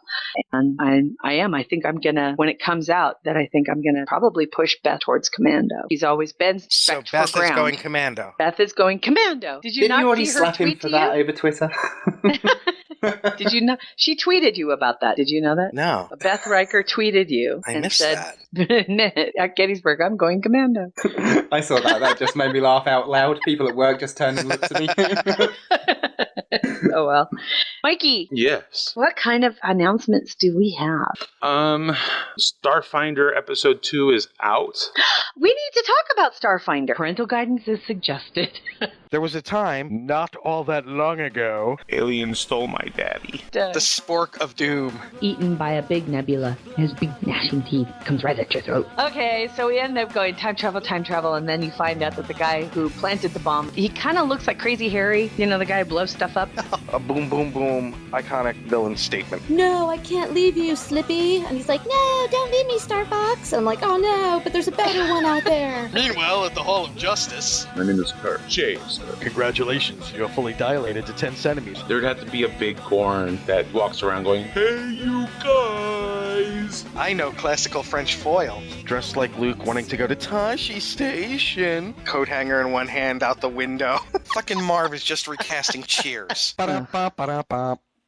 Yes, we have a few do. minutes. Hello. That was, I think, a George. Hello. That was a George. Hi, George. Hi, George. Hey, guys. Hey, welcome. Thank you. I got to listen to episode 2, the current form of episode 2. Is that the best way to say it, Mike? Yeah. Yes, episode 2, Balance. Holy crap, you guys! How fun! It was fun. It was a long... I always want to quote Enterprise. It's been a long road, you know. And I can't George, sing or else I do it.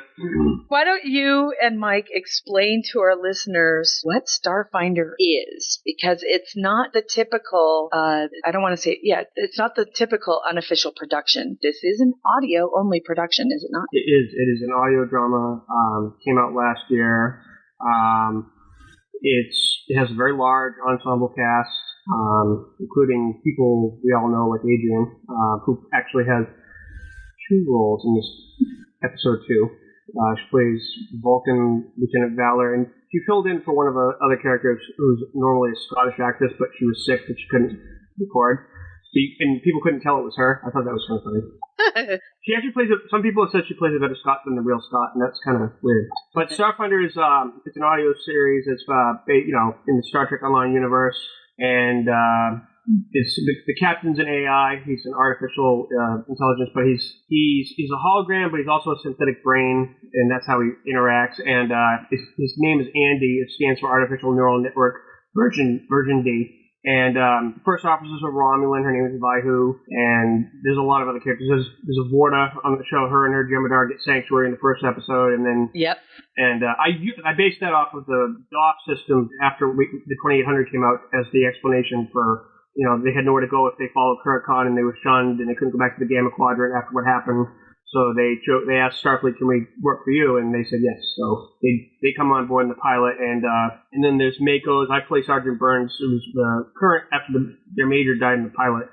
He's in charge of the Makos now. So Makos are important on Starfinder. Not like just red shirts. They're kind of up there with the bridge officers as far as how often they're involved. So, but it's been pretty successful so far. We got Jesse, Adrian's fiance, is the new narrator now, and who else? Well, that's freaking cool. Yeah. And Story did episode 3 and 4, 2-parter. He wrote and directed that one, produced that one for us. That's going to be coming out. Well, actually, the story was developed by Ross, who Gates of Stovecore's resident Gorn, Ross Bullock, which I'm now finding out is inspired a lot by Typhon Pack Seize the Fire. I'm seeing a few parallels here and there, which is kind of interesting, kind of cool. I wrote the first draft of the story. He ended up fine-tuning it a little bit more, so, made sure that the Gorn were Gorn. And then we co-directed the episodes, and I've been slowly editing them over the last 2 months. And as I said at the beginning of the show, those are almost ready. In fact, at the end of episode 2 was a 5-minute teaser scene from the episode, and I'd like to play that in a couple minutes. Oh, he did an amazing job. The style of the production was so... When I first heard the preview clip, I couldn't... His style sticks out. It's so different. That's what I love about it. It's our normal audio guy, he was just... his draw. Jen is wonderful. Jen is wonderful. Yep. Stephen Trent, a.k.a. DJ Trent. DJ Trent. DJ Jen. DJ Jen, right. Yeah, and then when he actually picked up a few ideas from Sori after listening to how Sori makes the layers so that they people are talking over each other and like realistically in the scenes, and that I love that part how he does that. Well, that's really cool, and I also like. So George, your character's name is Sergeant Burns. He's the Mako. And Mike, you play a Betazoid. I played 2 characters, I believe, in this episode. Okay. I played a Betazoid named Dr. Phil. Which cracks me up. Counselor Phil, but yeah. Oh, Counselor Phil. And I also played the bartender. What was the bartender's name? Sam. But that's Sam. His nickname. Denobuline. Oh, okay. Yeah, cool. he's supposed to be Denobuline, but I went a little.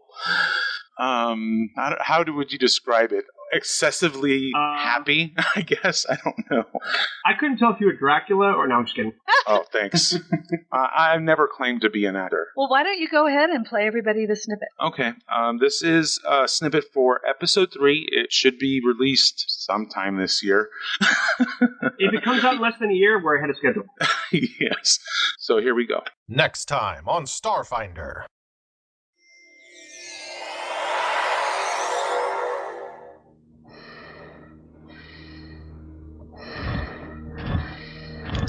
I don't like this. It's too quiet.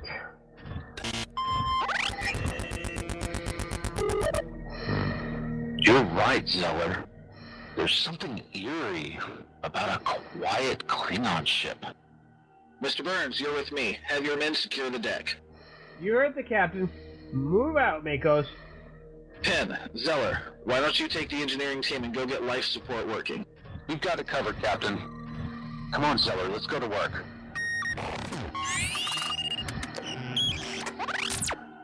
Chief Stark, try to figure out what happened here. That goes for your teams as well, Mr. Torek. Yes, sir. This is a triage situation. Identify, prioritize, and move on. Transport only the most seriously wounded to Starfinder's sickbay. If anyone finds this ship's medbay, I want to know immediately. It is time to get to work, people. Valkara should be on the bridge. The rest of you, you're with me. Yo, over here. Bridge. This way.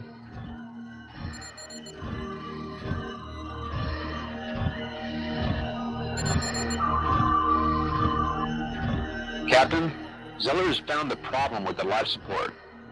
What kind of problem? Anesthetizing gas was pumped through the environmental system. He's purging it now. Torek to medical teams. The crew was gassed with anesthetizine. Administer 20 cc's in the Tinolin. Yo, Doc. Hold that order. So we find, what's-her-face, General Valkalar. They had a chance to, I don't know, explain our presence here? I agree, Sergeant Burns. Yes, Captain. Stand by within the Tinolin for the time being. The bridge, just a few meters ahead. Reports are coming in from the med teams. We've got a lot of dead, too many injuries, but only a handful are serious. They are being beamed up to the ship. What happened here? I may have an answer to that, Captain. Okay, Burns, go ahead.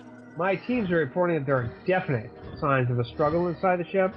If I were to guess, I'd say we're looking at an attempted mutiny. Well, that's not good. Any idea who the mutineers are? Hell if I know, sir. Captain, life support has been restored.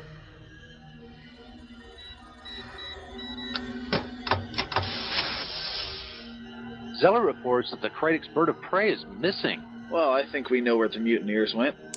Commander Vaihu, are you monitoring? Yes, Captain. Maintain yellow alert and have Nital scan the area. What is he looking for exactly? I don't know. A warp signature, some kind of sign of a cloaked ship, anything unusual that could tell us where that bird of prey went. Right away. Vaihu out. The door to the bridge is sealed from the other side. Can you override it, Sergeant? That should do it. Well, that's not exactly what I meant, but I suppose I can't really argue with the results. Give me a hand pushing the door open.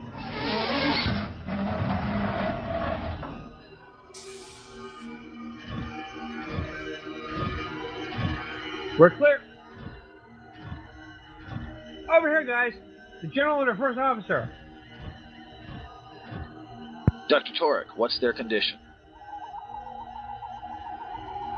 The first officer has suffered multiple disruptor impacts and blunt force trauma, but his armor and personal shields took most of the impacts. He does have a minor concussion, easily repaired. The general is seriously wounded. Looks like a pulse wave disruptor blast at close range. Her nervous system is in shock, and she is developing a brain hemorrhage. I'll have to transport her to sickbay immediately. Stand by to beam 2 directly to sickbay. Let me wake the first officer first. What? Who? The disorientation will wear off quickly. Starfleet. I am Captain Andy of the USS Starfinder. I know who you are, Captain. We received your distress call. So you board my ship and pick it apart like carrion birds? No, You will not take this ship! Captain, look out! Oh, he's good. You will not take this ship from me. Burns. Ow, that hurt. Oh. Sorry, Captain. I've been spun with the tractor. I can handle one angle. Ow, that hurt. I will not let you take this ship. I will not let you take the General. I believe I understand now. What do you mean, Doctor? You will not take her from me. Oh, your breath stinks. Yeah.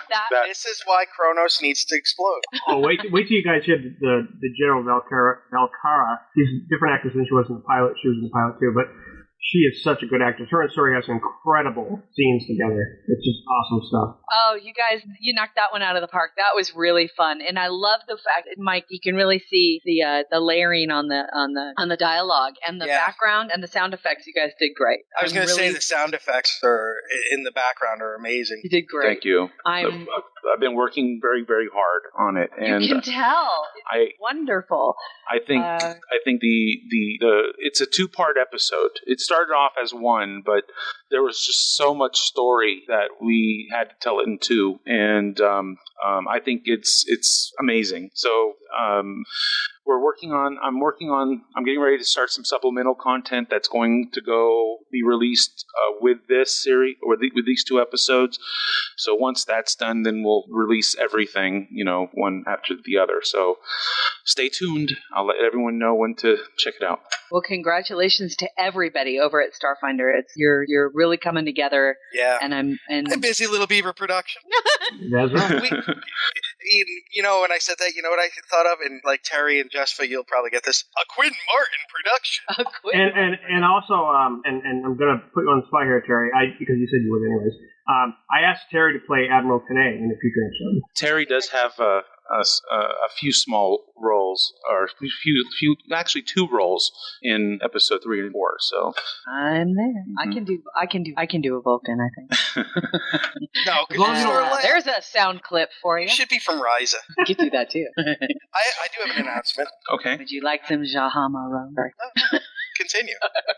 What were you going to say next? For all our friends out there, happy Rosh Hashanah. Did you guys see that wonderful clip of the dog who loves shofar of my Facebook? On my Facebook, you have to go over. It's so cute. There's a wonderful snippet. Oh, the one that's on his hind legs? No. It's actually somebody posted a film of them filming their rabbi who was doing the ram's horn. He was kind of explaining and showing people how the ram's horn is blown for shofar, and he was blowing the ram's horn, and this dog walks up behind him and starts howling. It is the cutest thing because the dog was on pitch with the horn. It was awesome. It was just really. Well, I'll just have you know that we went to Rabbi Izzy Slapowitz for our services, and it was fantastic. Oh, so funny! It was great. So yes, except Ceridium. I got home and all the Goct was gone. Mr. Man couldn't wait he couldn't wait for everybody else to get home. Yes, we definitely have to work on that script soon for the Klingons of Long Island. It was. I don't think it would be Klingon. It would be Klingons. Klingons. Okay. Oh, that's just from Long Island. Oh, just from Long Island. We don't even talk about the Indiana Klingons. They moved away, and we just don't even talk to them anymore.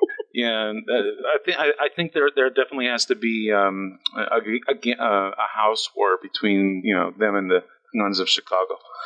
So, yeah, fun stuff to play with. The House of Florida. The House of Florida, the one those bitches down in Miami. In Boca. No, it's the ones in Boca. The ones in Boca piss me off. Oh my God, they're such bitches. Oh, them and their fucking Dolce & Gabbana. The I'm just saying. highfalutin ways. Oh, look at me. I drive a Cadillac. I'm all that in a bag of chips. You call this gawk? What kind of gawk is this? I've seen better gawk at my grandfather's house. Try the orange juice. If I hear about orange juice one more time, I'm going to smack somebody in the dildo head. Oh my gosh. I'm just saying there's something about the House of Mo Bridges. Oh my God, it's time to go, you guys. Well, real quick before we go, our fundraiser is still ongoing. Yes. So, you know me, I hate to ask for money, but I'm totally asking for money. Please send out and share the link to our GoFundMe. It is an ongoing GoFundMe. So the amount that was there is also the amount that was raised over the past couple of years beforehand. We don't create a new account every single time. So we thank you for your support. We thank everyone who has donated recently. It does really help us offset, and we really do need to upgrade our systems right now. It's a lot of data, you guys, and we want to make sure that it remains available to everyone. And thank you so much for your continued support of the show. It never ceases to amaze us. And our friends at Starship Farragut are coming up quickly on the end of their Kickstarter, and they're almost to their goal. Yeah. And one last pitch for the Klingon Pop Warrior Music Project. I need Love is a Battlefield in my life. I need it in my life. So please help make that song happen. So, yeah, okay. Congratulations to Jen for at least the basic funding of your project. We're very excited about some of the stuff we've seen come out. And by the way, your seamstress skills are quite lovely. You're doing very, very well. The costume looks cool. Is that code for boobs? No. Oh. She's really making her own costumes, and she's teaching herself how to sew. I know. I saw it. It's fucking amazing. Oh yes, and Jespa reminded me in the chat room. We have a Twitter list on Facebook. She created a page that has the who's who of Star Trek, essentially, right. Both fan productions, So it's on our Facebook page. Check it out.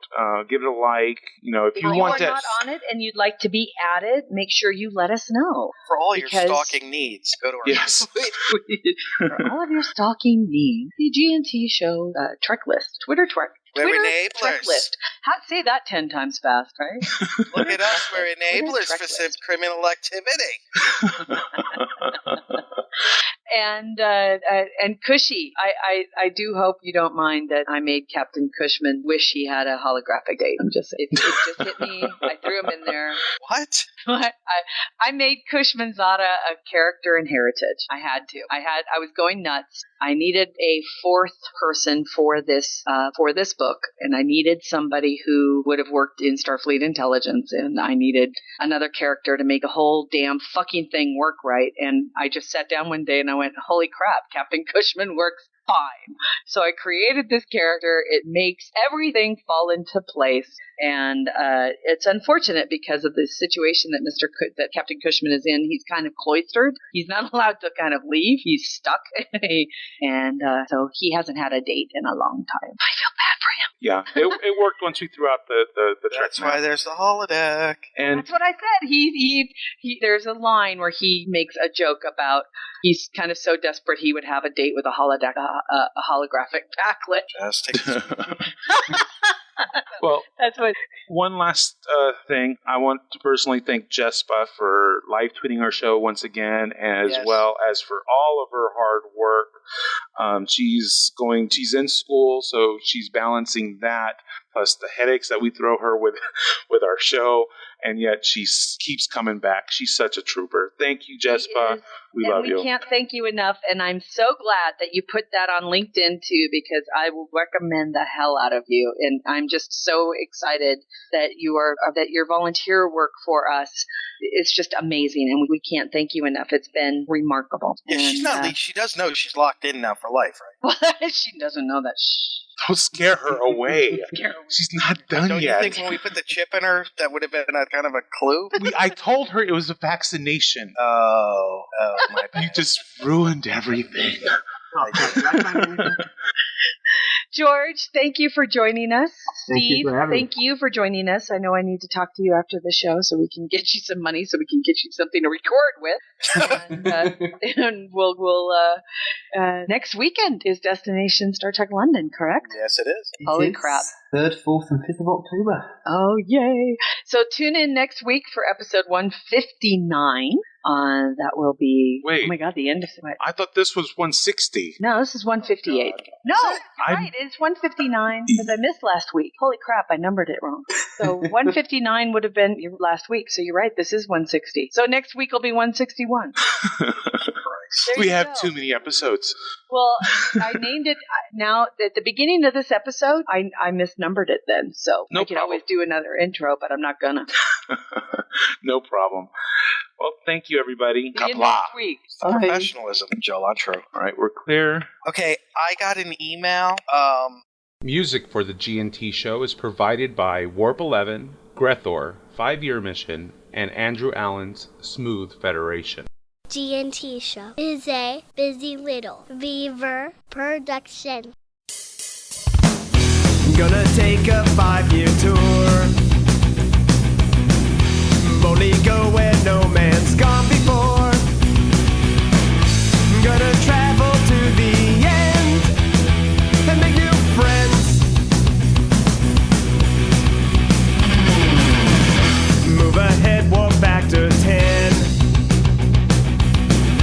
Put a mini skirt on my old man.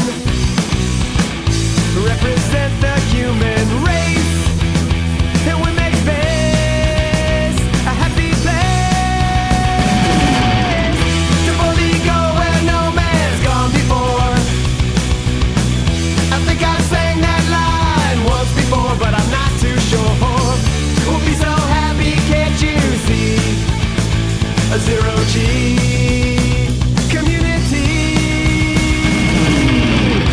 gonna travel to new worlds. Beam on down and meet some green girls. Gonna see what we can see. A fancy-free galaxy. To boldly go where no man's gone before. I think I sang that line once before, but I'm not too sure. We'll be so happy, can't you see? A zero-G community.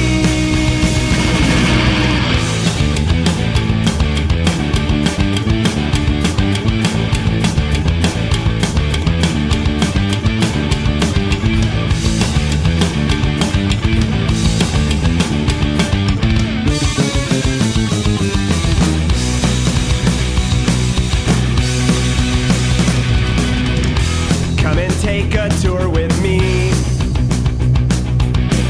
There'll be no cons or Kobayashi. Gonna travel to the end and make new friends with aliens. To boldly go where no man's gone before. Space happy. I think I sang that line once before, but I'm not too sure. We'll be so happy, can't you see? A zero-G